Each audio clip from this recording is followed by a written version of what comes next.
fuel duty freeze will continue until the end of the year. What is happening in the Middle East today means it is important that we keep that freeze in fuel duty until the end of the year. I love our country, and one of the things about our country is good manners. Put that on the telly. What is happening is that those sanctions are being phased in a way which was used by the last government when they introduced new sanctions. These are new sanctions putting more pressure on Russia. He is now choosing to buy dirty Russian oil. That money will be used to fund the killing of Ukrainian soldiers. Isn't he ashamed? 1 in 4 children grow up in food insecure households. Is that nothing to do with the supermarkets? Should they take some responsibility? No, I think we've got the most efficient industry pretty well in the world, and the government's trying to tinker with it. This is nonsense. Keir Starmer came to the most difficult PMQs since the last most difficult PMQs, armed with what he thought was good news. I can announce today that we're giving our hauliers a 12-month road tax holiday, helping to keep prices down.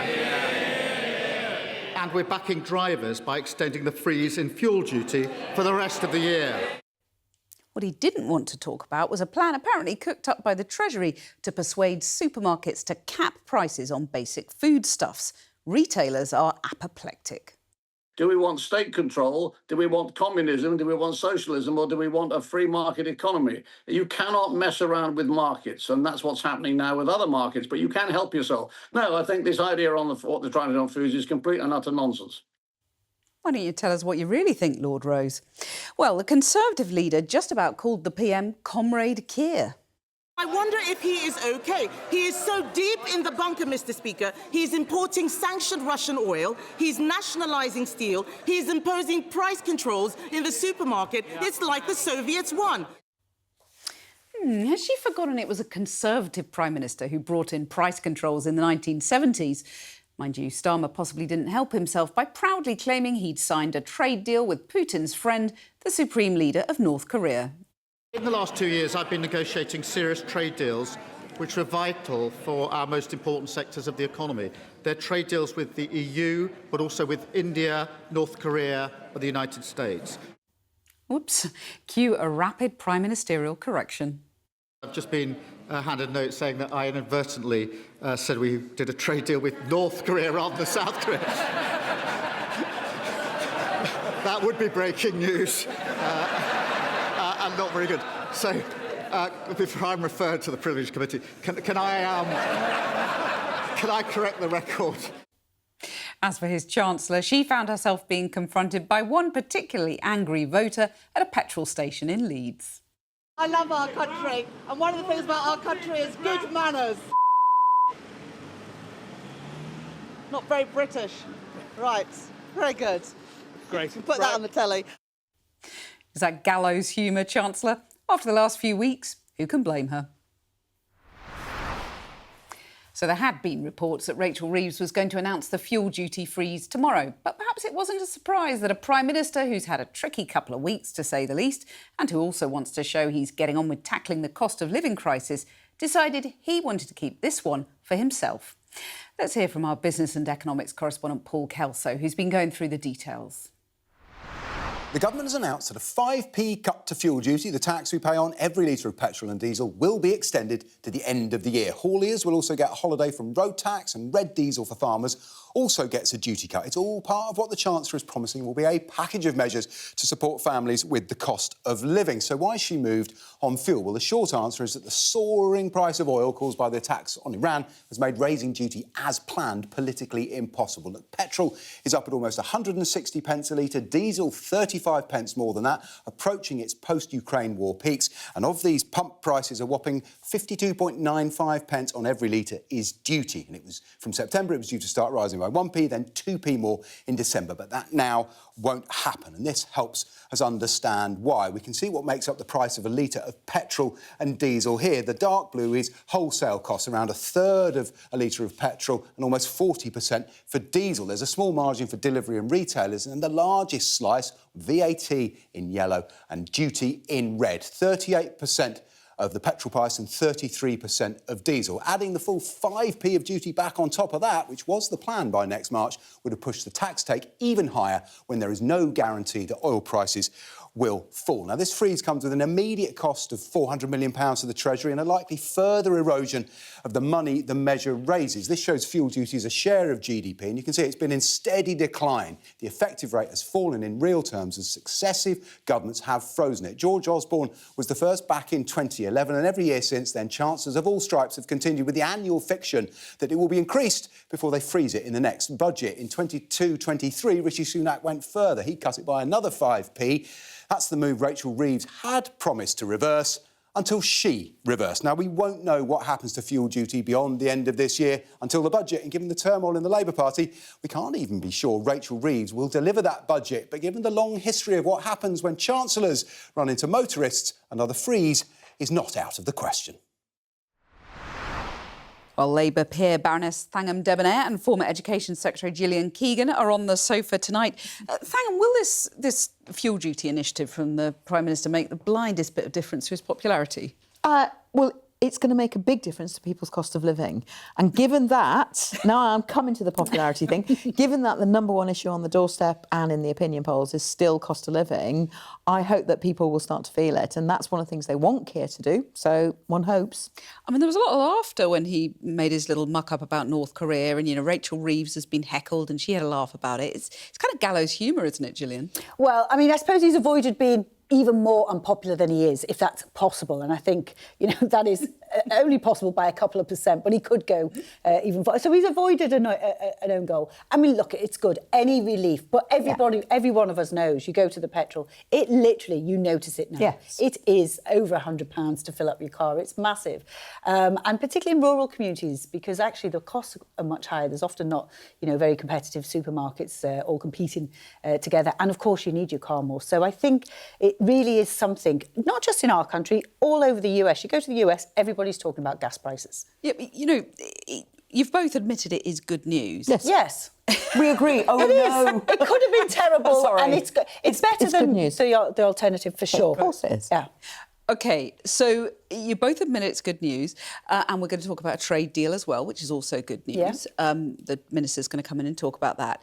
However, it just feels like they both know, if you look at their demeanour, the Prime Minister, the Chancellor, they're laughing they're laughing about it. It just feels like it's over for them. I don't agree, because they're still actually running the country. And what I want from any Prime Minister at any time is for them to focus as hard as possible on running the country, running it well. I know I come on here every week, Cathy, and say people want the potholes filled, the food bills to go down, and a GP appointment from my mum. Newsflash, still haven't got one. So, but these are the bread and butter issues that people notice, and people will notice at the petrol, because Gillian's absolutely right. We all notice now what the price of petrol is when you go to fill up your car. It will make a difference. And I'm glad that Keir is prioritising getting the cost of living down, because that is what matters to people. It's going to be hell in the autumn, isn't it? Yeah, and it is all going up. Everything's going up. Yeah. And now this is not going to go up by what it would have gone up by. And it's a very small bit in terms of the household budget, but it's better than nothing. And the reason that I think their demeanour is how it is because they've completely lost authority.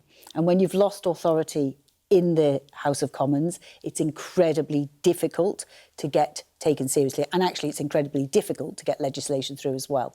And that is just going to get harder for them as well, I believe. But we've got a big legislative programme. Yeah, but I don't think you'll get it all through. Well, I have been studying the bills that are coming up, that are starting in the Lords. I've been going through them with I'm suspecting you'd vote for them, but I'm suspecting not everybody else will. It's not a big legislative programme, is it? It's wafer-thin legislative programme. It's 32 bills. That's a lot of bills. Some of them are incredibly long, but some of them are really, really important. And we're now measuring progress by the word. That is the ultimate in processology.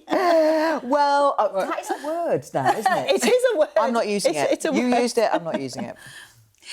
Well, look, have a listen to this, because this pertains to everything we've just been talking about. Because I spoke with Lord Stuart Rose, the former M&S and Asda boss, now member of the Lords, asked him whether the various measures being discussed today were reasonable and enough.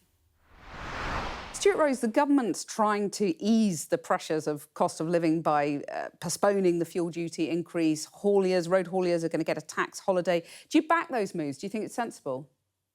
Well, all I can say, Cathy, is hallelujah. But what's taken them so long? Because it's almost as if they only believed, and the only person I think did believe it was Trump himself, that this war would be over in a month or a week. And it's not. It's going to go on for some time. It's going to have repercussions right the way through the end of the year. So the government does need to wake up, smell the coffee, and do something. And hallelujah, they've done something this morning on duty. What about when it comes to easing sanctions on Russian oil? Are you happy for that, or would you rather that they get all of the oil and gas out of the North Sea first? Well, you prompted me. I mean, I still don't understand 2 months into this why we're stuck with this ideological view that we cannot move and help ourselves with what's left of our remaining resources. And there are more resources left in the North Sea than they were admitting to. We should have done that. We should have done it 2 months ago. I'm very queasy about relaxing sanctions on Russian oil. I mean, do you have any hope that they'll change their mind on the North Sea? Well, I live in hope every day, but as you know, I'm a glass half full man. But yes, maybe they eventually will. I think there'll be pressure because it's quite clear now that the UK economy, precarious as it is going to face a very, very tough time. And I think we need to do everything. Everybody's got to do their little bit, and government has got the biggest buttons and the biggest levers. So get on with it, please. Right, you say everybody's got to do their little bit. Does that include supermarkets lowering prices, which is what they're coming under pressure from the government to do?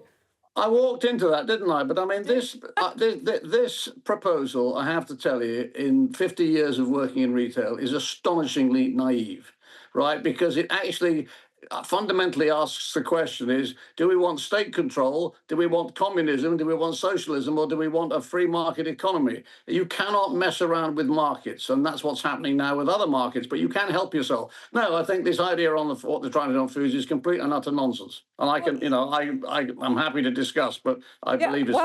Well, let's discuss. You just said it was communism. It's very far from that. It's just a voluntary move, putting pressure on supermarkets. They'll get an easing of regulations in return. I mean, that's hardly Soviet, is it? Well, it is. It is effectively, that is blackmail.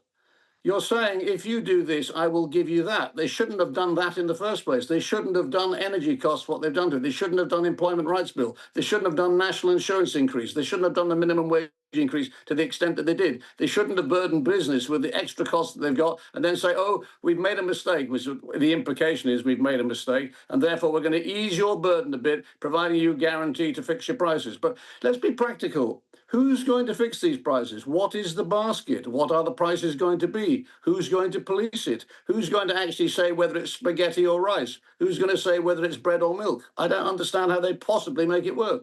Well, I mean, it's only voluntary, as I say. That is the proposal, though we haven't seen... Well, the answer is quite simple. If it's voluntary, no. Thank you very much indeed. Go and bother somebody else. It's a bad idea come up by a mad politician. I don't know who thought it up, but if it's one of Rachel Reeves's ideas, it's bonkers.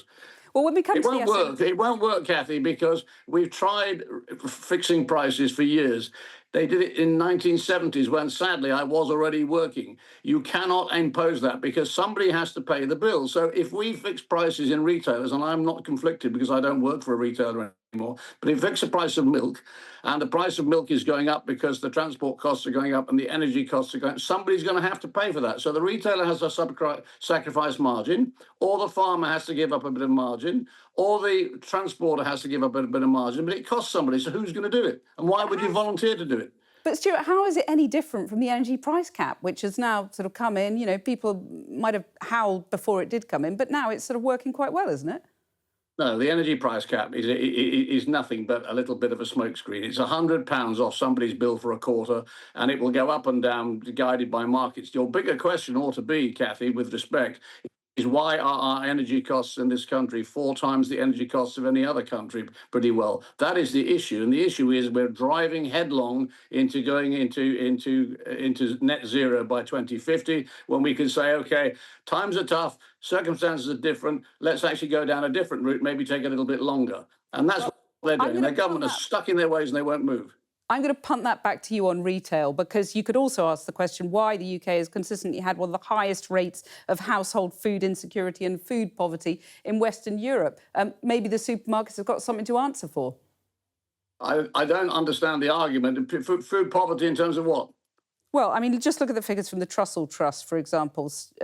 Many years they've shown that 1 in 4 children grow up in food insecure households. Is that nothing to do with the supermarkets? Should they take some No, I responsibility? think we've got the most efficient industry pretty well in the world, and the government's trying to tinker with it. I mean, next week, no doubt, they'll try and nationalise retailers. This is nonsense. We have got the best retail industry, probably, well, it's certainly in foods in the world. We are very efficient. We've got plenty of competition. The consumer's got plenty of choice to go to different supermarkets if they want to. If the price of milk in one place is too expensive, they can cross the road and try and go to somewhere else, just like they can with petrol. But at the end of the day, we are not running now a government which can fund everybody's needs or sense of entitlement. Now, of course, I don't want to see children starving, but I don't believe that the problem can't be solved by people being more sensible about the way they manage their affairs. Well, you talked about a sense of entitlement there. You also let slip earlier in the interview that you were working in the 70s. I think you were born just after the Second World War. Do you think people have forgotten the kind of hardship, rationing that, people had to live through then? Well, listen, I mean, I'm going to get bombarded with people saying that I don't understand all the world's changed. Yes, of course. At the end of the day, my mum and my dad had 2 jobs, because he couldn't afford to keep us when we only had 1 job. So he used to come out of 1 job during the day and go and work in another job in the evening.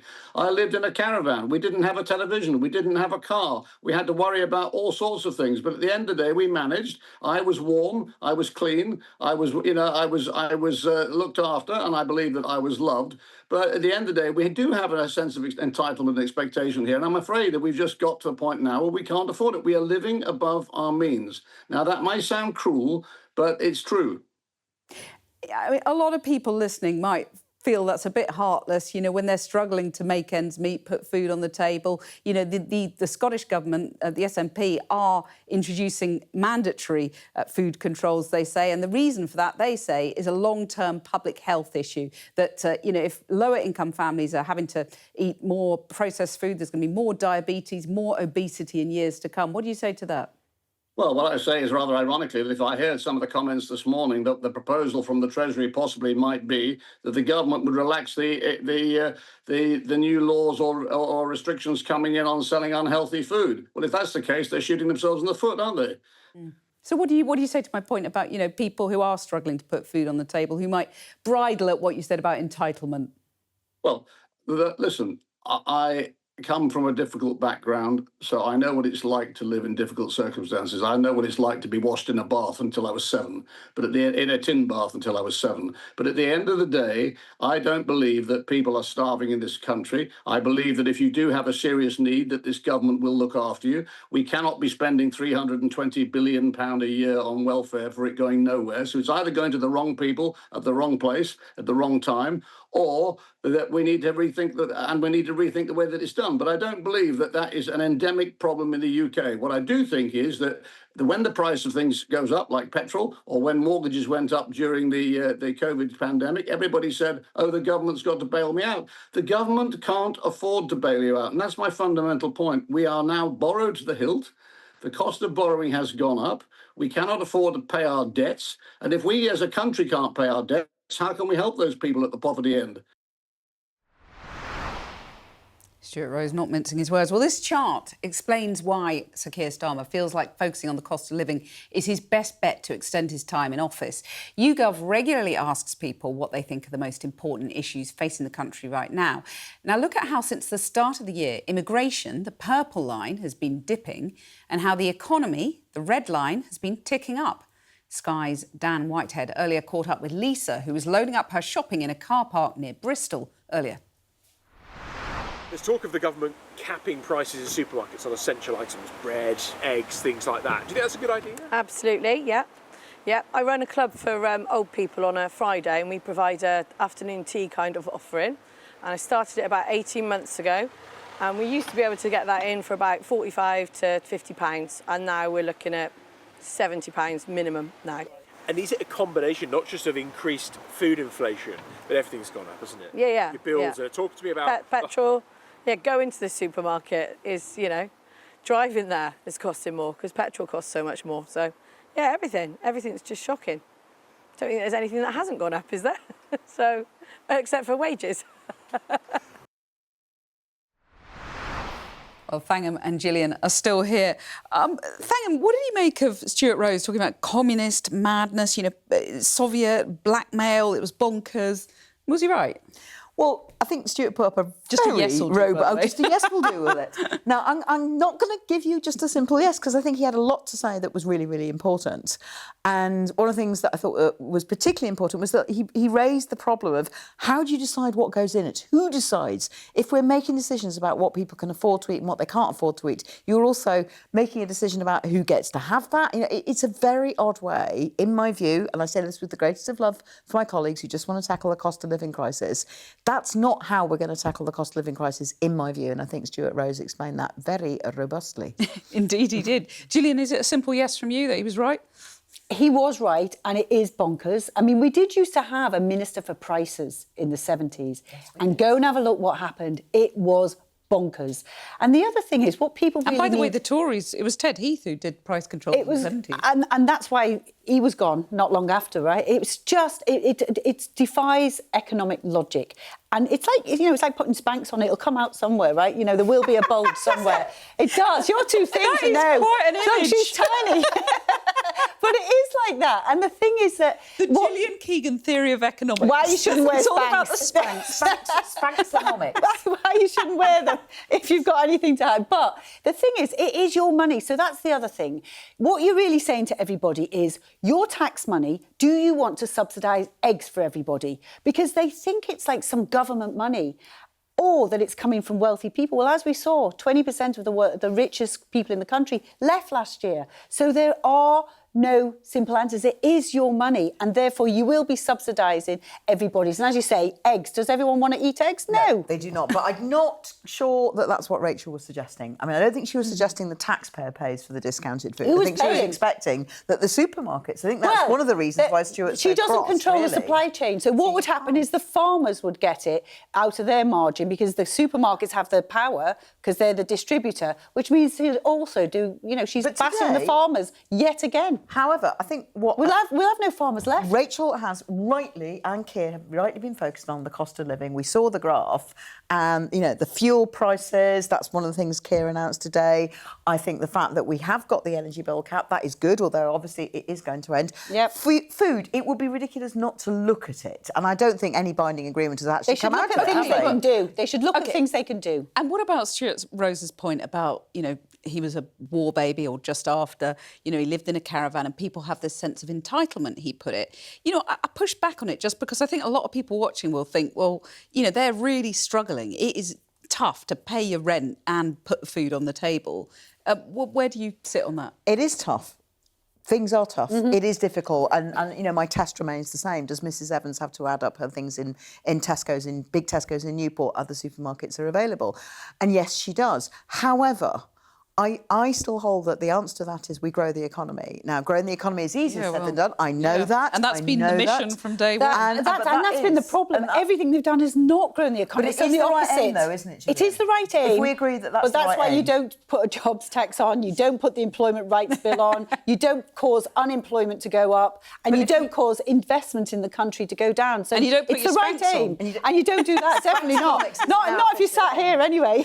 But I think the government's been criticised if they try to put up wages for low-paid workers, the minimum wage. No, I think that is important because that's a really good way. And to be fair, we all had that pockets. objected to have it as the median wage across it's the right country. Thing to do. But all the rest of it is nonsense. The employment rights bill, if we get back to power, it'll go out in no time. No. Giving workers' rights is a good thing to do.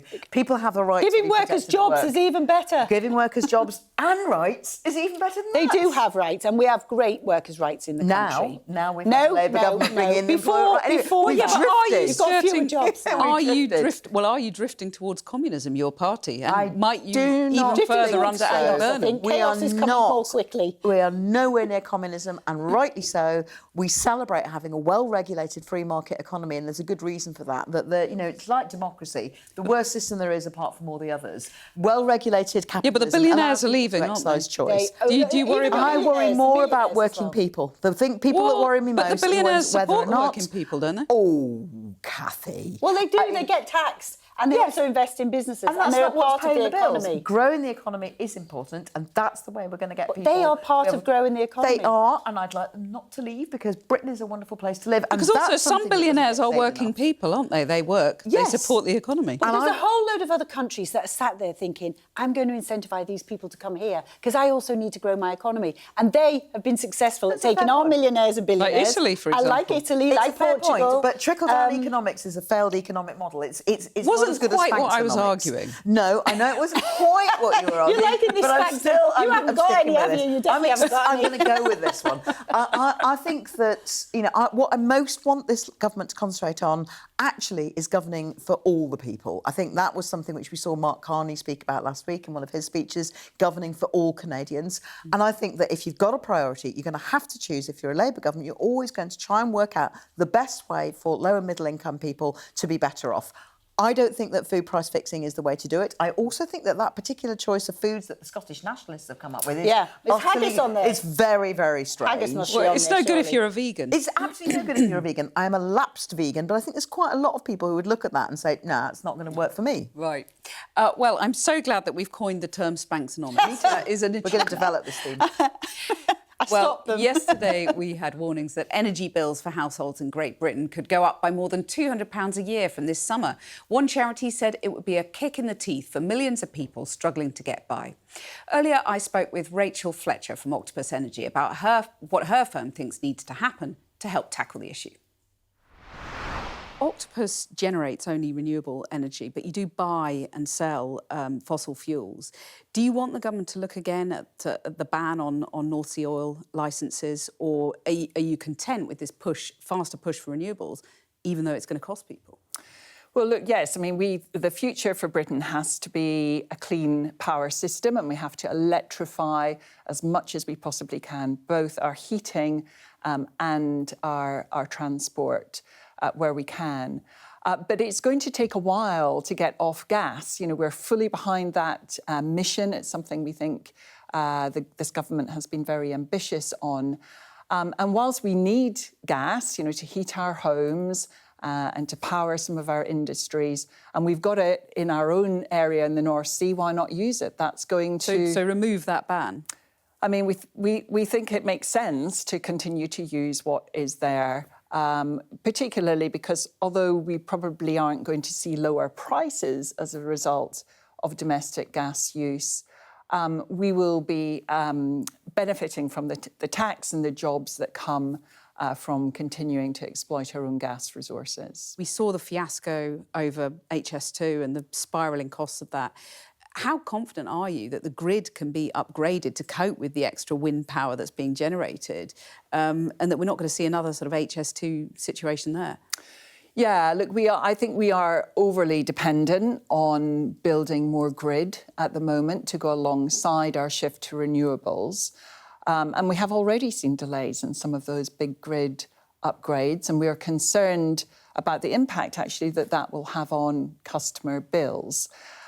Alongside building out the grid, we do need to get better at managing a renewable system and using the opportunity of shifting demand, using the big grid-scale batteries on the system to help manage our system even before or instead of just relying on increasing grid build. Well, yesterday we told you the government was watering down sanctions on Russian oil by issuing a trade licence to allow diesel and jet fuel made from Russian oil and refined elsewhere to end up in the UK. That led to quite the row earlier and accusations that the UK was letting down Ukraine. But Sir Keir Starmer earlier told the Commons the government wasn't lifting sanctions and was instead delaying them because of worries about supply issues and price rises caused by the war in Iran. What we announced yesterday was a strong new package of new sanctions, going well beyond existing sanctions. So it's a new package. This includes new bans on maritime services on LNG and new bans on refined oil products from Russia. We also issued 2 targeted short-term licences to phase the new sanctions in and to protect UK consumers. Mr. Speaker, that is standard practice. This government has used This government has phased in sanctions in this way before, and the last government used exactly the same technique when they introduced sanctions. And when they did so, Mr. Speaker, we supported them because we could see the sanctions were the right thing to do to bear down on Russia. So these are new sanctions being phased in. This is not a question of lifting existing sanctions in any way whatsoever, and we will continue to work with our allies on further sanction packages. But Kemi Badenoch didn't hold back, saying the decision was wrong and would cost Ukrainian lives. Being patronising is not a substitute for understanding policy. And I've heard this term,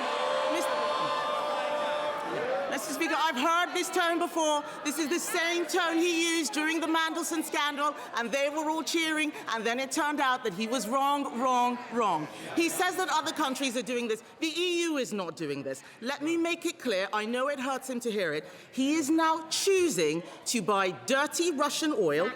That money will be used to fund the killing of Ukrainian soldiers. Isn't he ashamed? So why the confusion then? We were certainly given the impression from the government last night that these sanctions were being watered down. Well, after Starmer left the chamber, Trade Minister Chris Bryant came to the dispatch box and apologised, admitting he was to blame and that the government's handling of the issue had been clumsy. Well, the one bit I completely agree with him on is that we've handled this clumsily, and that's entirely my fault, and I apologise to all honourable members. I think we've ended up giving the wrong impression of what we're trying to do. We're trying to strengthen the regime, not weaken it. We're not waiving any sanctions, and as I say, for the first time from today, we have legislation in place which means that it will be illegal to import Russian refined goods that have been refined in a third country, including India and Turkey and elsewhere. Dare I say it, a refreshingly speedy apology from the Minister, who is here right now, in fact. Chris Bryant, we'll chat to you about other things, which I know you want to talk about, the trade deal and so on, in a second. But just explain why you felt you had to apologise. So it's slightly complex. OK. In brief. I'm sorry about this. Well, just give me a moment. You're sorry again? An apology about the apology? Well, I'm British. We apologise. So, look, number one, I think most people thought, and I understand why they would think this, that it was already illegal to import Russian crude oil products that have been processed in a third country into the UK. But that isn't true. It's been perfectly legal until today. So the new sanction is today, along with other sanctions that we've introduced, so more tankers, part of the Russian shadow fleet and so on, we've been taking in sanctions. So actually, it was pretty disgraceful that was allowed until today, wasn't it?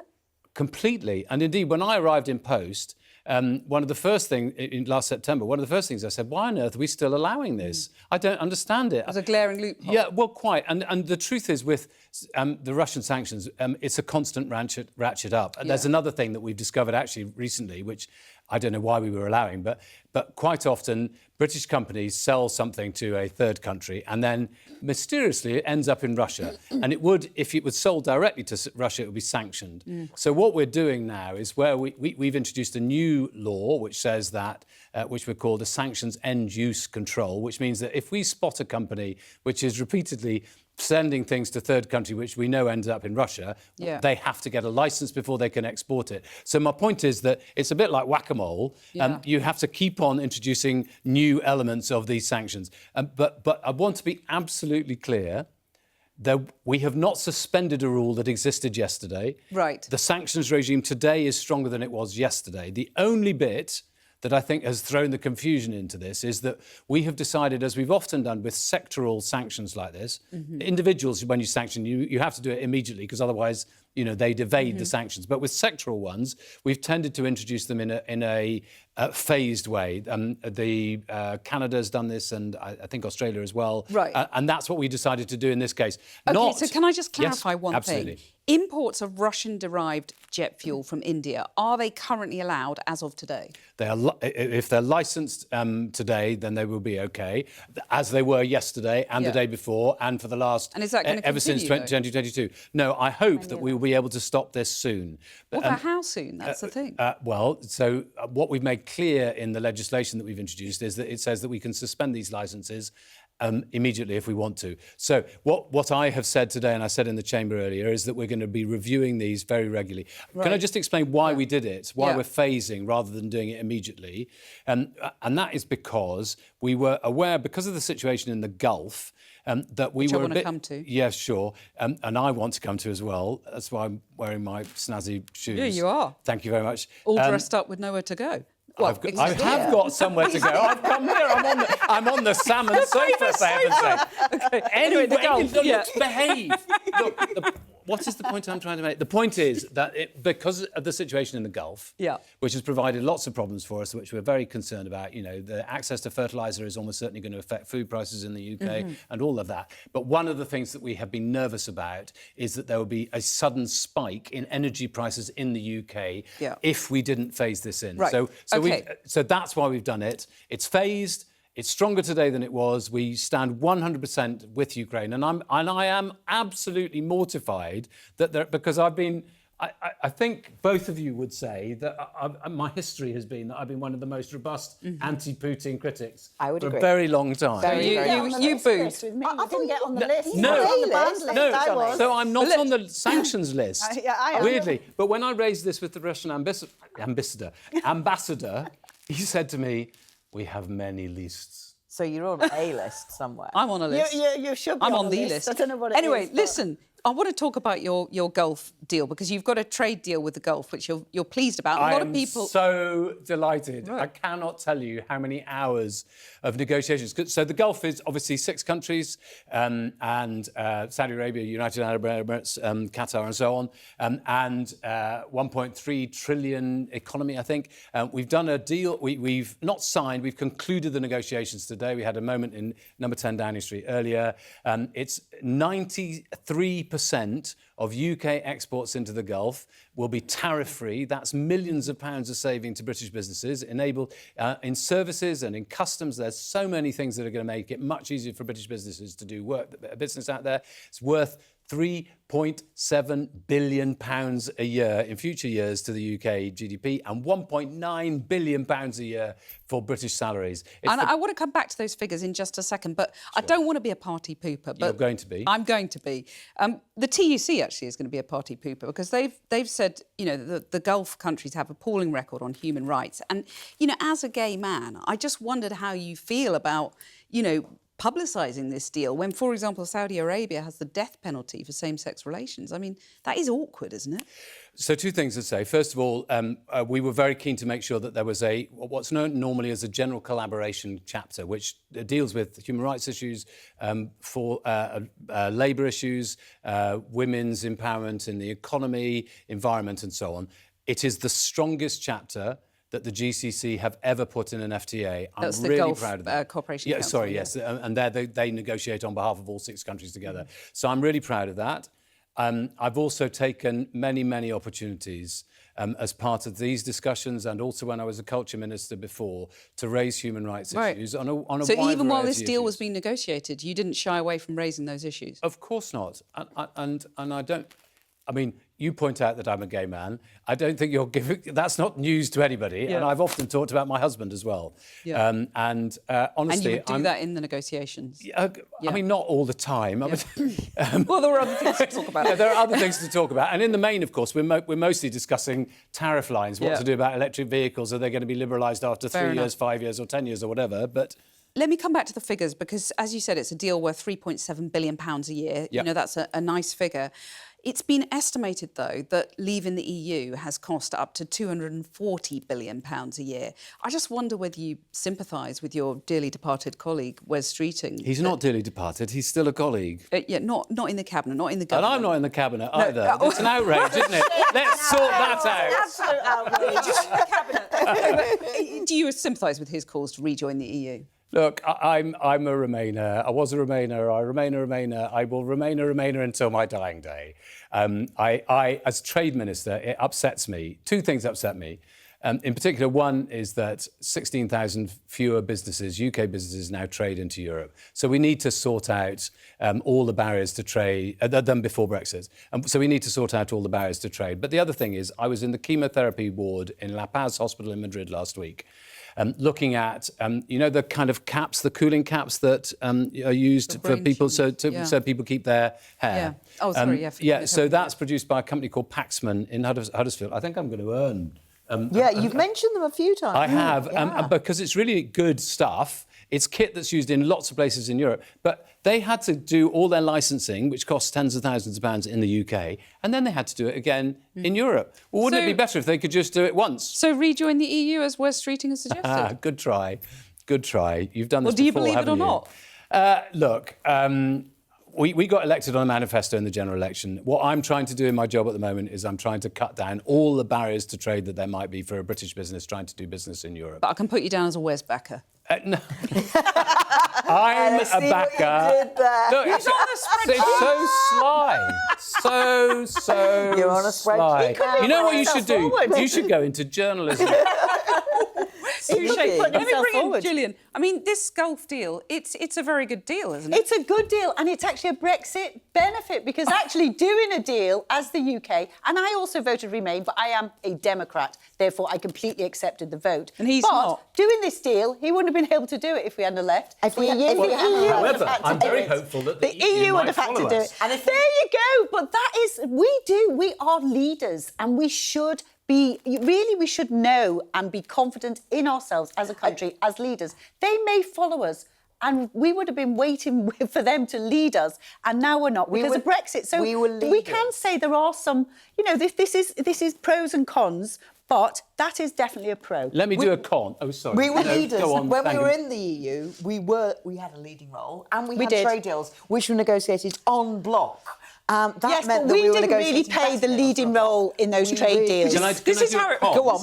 I want to do a con. Go on. Because it's something I've been working on very hard at the You moment. were just so delighted with your deal, though. I am very delighted so with my deal. I'm happy. really pleased. And honestly, Brexit benefit that you got. I'm very fond of the people that my counterparts that I've been working with. And my team, Tom and Anna, in the department have been absolutely It's amazing. not the Oscars, you know. Yes. And my parents It's are both dead. leadership Anyway, speech look, next. let What's me the do con? the con. the con? So one of the things that we have at the moment is we have an issue for steel. So we know that overcapacity for steel is making it very difficult for steel production in the UK and for that matter, in the whole of the European Union. The European Union is introducing a new set of steel tariffs which will come into effect on the 1st of July, and we're doing something similar.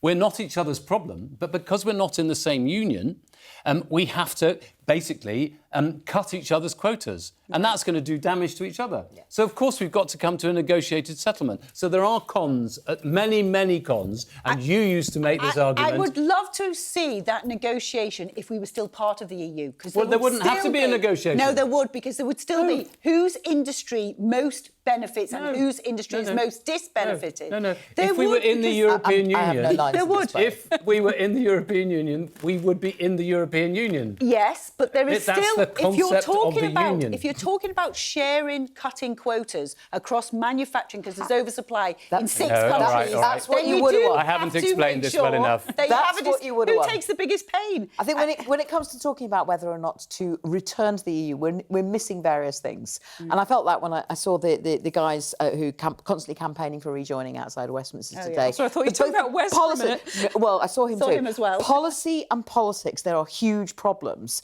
because A, at the moment there is no offer. B, most of us who are going through that, and I heard Chris say I'm a Remainer till I die in Parliament many times. I would say I am absolutely She's accusing the me same. of being repetitive. No, but I did hear you say it. Boring. Not boring, never that. However, Repetitive. we are Remainers till we die. It doesn't mean that rejoining is a simple thing. Yeah, but I think he actually does It want really to isn't. rejoin, though. I mean, genuinely. I would like to rejoin, but I'm not saying it's a good idea to try talking about it right now when actually we've got a whole load of other problems that are right in front of us. It wouldn't go down well in your Ronda constituency, would it? I'm doing inscrutable. And doing it very well. So I will do it for Without him. Botox. I will do it. It wouldn't go down with the country. They had a vote. Whether you believe that they should have or not, they did. They voted. You have to implement it. It's No, non-negotiable. He's not the most invisible anymore. important thing is to get as frictionless trade as we possibly In can. fact, with Boris Johnson, we didn't get that. And the deal that Boris did was absolutely terrible. 'Cause he didn't read it. So, no, indeed. And one of the odd things is that because of the Windsor framework, sorry, just let me finish. Because of the Windsor framework, quite often what happens is the EU implements something, it has to be implemented in Northern Ireland, and then we go, well, we can't have a border between Northern Ireland and the rest of the UK, so we'll have to implement it for the whole of the UK. Chris, you've been a very good sport being harangued by everyone on the sofa. I am a good sport. He harangued as well. But I'm was being haranguing. told that we have to let you go, so I want to ask you one question on Wes, because that resignation speech, it wasn't Geoffrey Howe, it wasn't Norman Lamont. It was really quite nice about the Prime Minister and the Chancellor. Are you wondering why he resigned? Well, I didn't see it, I'm afraid, because I was doing a deal with the GC. Well, first of all, I was doing all the stuff about sanctions in the Chamber, and then I was doing the deal with the Gulf. So, honestly, I haven't seen it. I can't really comment. I mean, I love Wes. He's great, and I think he speaks very effectively to the country. I'm really pleased that we've managed to get waiting lists down, you know, heaven knows the NHS needs to be more efficient and effective, and we need to drive forward that kind of change. I'm also pleased that we've got inflation down. It's actually... Don't tell anybody, but it's been quite a good week because we've managed to get inflation down. Please, can we and we've managed tell to get growth We up. need good news. And we've got a deal with the Gulf, which is worth £3.7 billion a year. You know what? Because you haven't seen the Wes speech, you can stick around and watch it because we're about to show it. But thanks very much. You've been great. Thank you. I might have somewhere to go, contrary to what you said. With your red socks and your nice laces. Chris, thank you very much.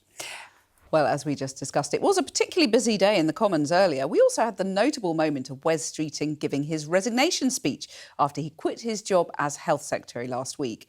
He told MPs that if Labour didn't change course, it risked handing power to Reform and that he and his party are in the fight of their lives against nationalism. Walking through the doors of my department every day as the person entrusted with protecting the very service that saved my life has been a massive responsibility and the most enormous privilege, and not one I gave up lightly or hastily. I left the government because we are in the fight of our lives against nationalism, and it is a fight that we are currently losing. Unless we change course, we risk handing the keys of number 10 to Reform. So that was Wes Streeting's resignation speech. And, you know, these kind of speeches can be truly historic. And I'm thinking, for example, of Geoffrey Howe, whose damning speech in 1990 helped trigger Margaret Thatcher's demise. He had this famous metaphor, cricketing metaphor, talking about the batsmen coming to the crease only to find that the team captain had broken their bats. And this wasn't like that. He still had criticism about the UK and Brexit, but he didn't go as far as he did the other day, saying that the UK should rejoin the EU, so he sort of pulled his punches on that. And he was actually really kind about the Prime Minister and the Chancellor, praising their economic record. And he said he had no regrets about resigning, but it did make me rather wonder why he had. Well, Thangam and Gillian are here with me. Do you think he does regret resigning a little bit? He did love his job, though my mum still hasn't got her GP's appointment. This is running until she gets one, by the way. I thought it was an odd way to frame a speech. I think we run the risk as a party at the moment of making people who are voting Reform feel like they are being told they're the problem, and that's not on. It's really not. And I know that politicians think when they say Reform that they are meaning the party or the leader, but people who vote Reform are not the problem. Yeah. People who vote Reform are making a democratic choice. I think that the Reform agenda, I think Nigel Farage taking £5 million for whatever it is this week, you know, a house or security or whatever, is a problem. That is a problem. He says it was a gift. He said it was a gift. It's still a problem. But if we start calling it, people will hand the keys to Reform. That's not the strongest argument in the book, in my book. And I think it's an odd thing to do. And I didn't love it as a speech. And considering one of Wes's strong cards is he's a great communicator, I thought it was not. Yeah. Not special. Well, it does leave you asking why he resigned. Yes, and the reason he resigned is because 81 other people did, some of whom thought they were probably going over the top to start a leadership contest, which now is looking a bit of a dog's breakfast because it's got different strands to it. Has he miscalculated He's miscalculated. Well, no, I think he took a I'm not in his head, thank goodness, but I don't think it was a question of did he have the numbers, did he not have the numbers. It's if he had the numbers and he went without Andy Burnham being there, knowing that a lot of the PLP wanted Andy. I mean, I have a problem with the fact that out of 400 odd MPs, some of whom are women. I mean, the women chair of Labour Women's Network, as I am, I'm very proud of the women MPs we've got in there. At the moment, we're facing a leadership contest in which there are basically 3 white dudes, all of whom I like. Yeah, well, it's very all Labour. of whom I like. It's very Labour, all of isn't whom it? I like. It's funny, isn't it, problem. how Angela Rayner's leadership proposal has sort of fallen by the wayside? I just want whoever is the Prime Minister to remember that they actually have strong women in their team. And, you know, Keir has promoted a lot of strong women, so I don't want loads of people telling me, but Rachel or but Harriet. Yes, Yeah, but they never get to lead. That's true. They never In get the to Labour lead. Party, we never elect a woman leader. And We we're have on our had. fourth leader. And you're on your fourth Party of leader, 2 equality. of colour, Yeah. and we have a problem there. And I want us to think about why that might be. I also want us to focus on the fact that the biggest threat to this country at the moment, it may be interpreted as Nigel Farage, and I personally think it is. However, right now, can I just say think Keir again, Starmer would be cost the top of of some living, people's cost list. of living, Yeah, and cost of potholes. living, and Yeah. potholes. Gillian, Geoffrey Howe, Norman Lamont's resignation speeches, they were truly historic. Yes. I mean, do you remember that? I know you're not old enough really to remember them. Well, but, no, I've watched it, and they are truly historic, and they did it with a purpose. The thing about the Conservative Party, no matter what you say, is when they want to execute something, they do it. This is a dog's breakfast. I mean, we saw David Lammy this week saying there is no leadership contest. We're like, well, what's happening in that place, in Greater Manchester then? Why are all those people out campaigning? You know, it is really... it just looks so weak. And I think that is... And of course, Keir... He could survive. You do decapitate your leaders very efficiently. If you really, I mean, to be honest, some of them have needed to be after 49 days, as we know, right? So, but I'd still get back to it's the members sometimes choosing the wrong leaders, and now you're going to see that yourselves. You see, you're brave enough to say that. I am out brave loud. enough to say it, and I actually believe it. Democracy is important, and that's interfering with our democracy, I believe. Well, that's a great way to end. But I have one more thing to show you, so you are going to want to see this for sure. Because tonight, meet Womble, Britain's only baby aardvark. Womble has been running amok at Chester Zoo after being born last month. He's a pretty little fellow. But it turns out that aardvarks are notoriously bad mothers, so staff have been working around the clock to keep Womble fed and alive. Good news, given that they're having a hard time globally. And we're told she's doing very well so far. I don't know, actually, whether it's a girl or a boy, but look how... It's a she. We've had that confirmed. We're back tomorrow at 7 p.m. Bye for now. See you tomorrow.